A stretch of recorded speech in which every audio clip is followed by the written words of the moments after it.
How to use Instagram close friend list. So first of all, simply open your Instagram and make sure you are logged into your account just like this, right? So after doing that, now what you can do is simply tap on the option your story. You can see plus icon, tap on that one.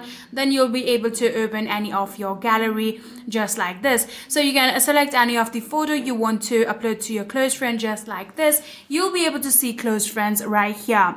So instead of adding to your story and making it view to all of the public, you can now simply tap on your close friends and only add your close friends in your list, and like that you'll be able to use your close friend list, right? So in here, simply long press on your close friend just like this. Then you'll be able to select the exact people that you want to add on your close friend. Here you can see I have 4 different people in here. If I want to add more, I can simply select 2 more just like this.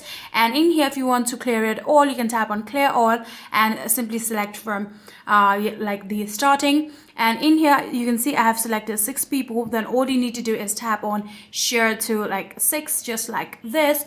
And it will be now added to your close friends. Here you can see a green star right here. Just like this, you'll be able to use your Instagram close friends list. And that is it.